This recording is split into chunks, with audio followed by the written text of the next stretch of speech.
Nós vamos conversar hoje com vocês um pouquinho sobre a compreensão da morte em diferentes estágios infantis. Como se dá essa compreensão nas diferentes idades, que a infância ela vai do 0 aos 12 anos. Então, são diversas etapas. E como se dá a compreensão da morte? Só um instante.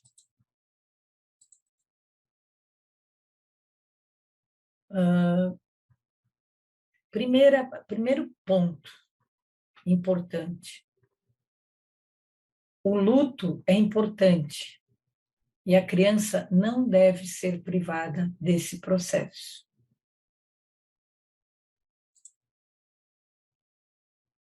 Então, vamos repetir: o luto é importante e a criança não deve ser privada desse processo. Posso dar um exemplo? Faleceu alguém, perdeu um ente querido, e a família, por achar que vai estar ajudando esta criança, a levam para uma viagem, para ela não sofrer, mas ela não deve ser privada do processo de luto. E, principalmente, o adulto não deve minimizar ou, assim, achar que a criança não está entendendo o que está acontecendo.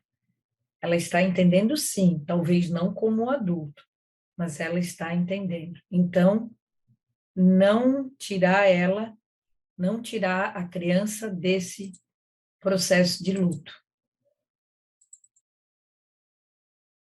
Essa criança, ela também precisa organizar a nova vida dela sem o falecido.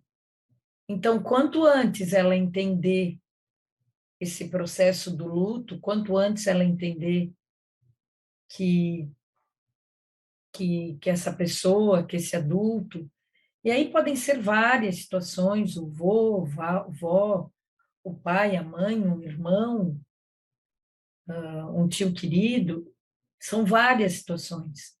Então, ela não pode ser privada do processo de luto, e ela também precisa organizar a vida dela. Apesar de ela ser criança, ela tem que organizar a vida dela sem o falecido.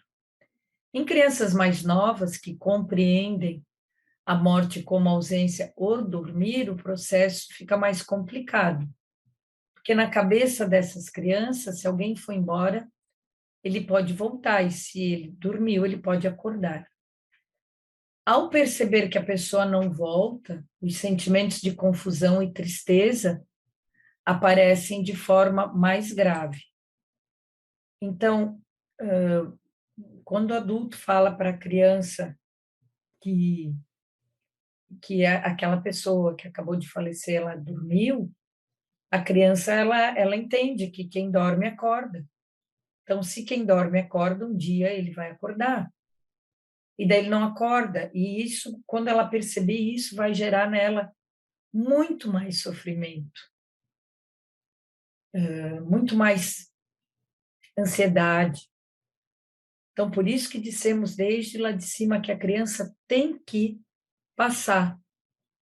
Claro, pessoal, tem que passar por esse processo de luto, mas como bem diz aqui o autor do livro, com muita sensibilidade, com um adulto do lado. Quando a gente diz, tem que passar pelo processo do luto, não é que nós estamos falando que a criança é um adulto. Não, não é isso. É sempre tendo o apoio e a compreensão de um adulto e com muita sensibilidade.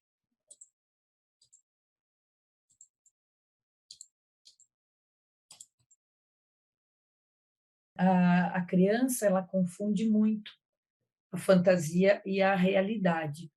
Então, nesse caso, de que a pessoa não volta e ela está dormindo e ela não vai acordar, ela vai confundir a fantasia com a realidade, e aí ela pode experimentar, além de toda a dor que ela já tem, ela pode experimentar confusão, culpa e solidão.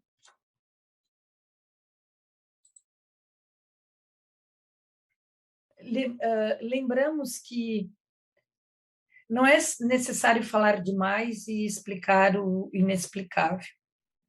Por exemplo, não usar expressões como o fulano virou uma estrelinha ou a fulana virou uma estrelinha. Além de ser uma abstração incompreensível para muitas crianças, esse tipo de explicação apenas causa mais confusão por não ser a verdade. O aconselhamento cristão em crianças enlutadas se dá por meio da verdade bíblica. Então, a importância de se trazer para essa criança os ensinamentos bíblicos,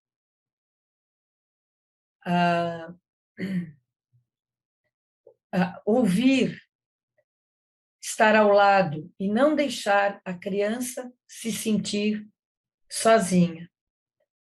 A verdade bíblica, por que ela é importante? Porque ela vai falar do reencontro e ela vai falar da vida eterna. Então, é de extrema importância trazer esse conhecimento para essa criança. Além disso, oferecer aquele conforto bíblico que fala da ressurreição e da vida após a morte. E aí o conselheiro cristão, com certeza ele vai saber como abordar isso, porque temos literaturas infantis, temos bíblias para crianças. Então, esse conselheiro cristão, ele vai saber como abordar esse tema bíblico na vida dessa criança enlutada. Aí eu gostaria de compartilhar com vocês uma citação um pouquinho grande, vou ter que ler, de Yamura e Verones, que dizem: o comunicador deve ter fortes laços de afetividade com a criança. Esse comunicador que vai falar da morte. Ser bom ouvinte. Promover uma comunicação aberta e adequada aos níveis de compreensão da criança. Permanecer atento às comunicações verbais e não verbais desta criança. Deixar a criança dar o tom e a criança estabelecer o ritmo da conversa. Servir-se de elementos facilitadores, que eu falei antes. Literatura, desenhos, então com certeza vão ter textos bíblicos onde vão ter esses desenhos ilustrando a morte, ou ilustrando a vida eterna, a ressurreição.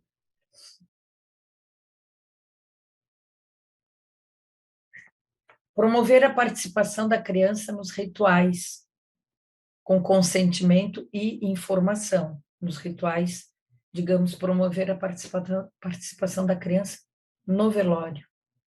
Trabalhar as suas fantasias com relação à morte, principalmente as de culpa e as de um possível retorno da pessoa morta.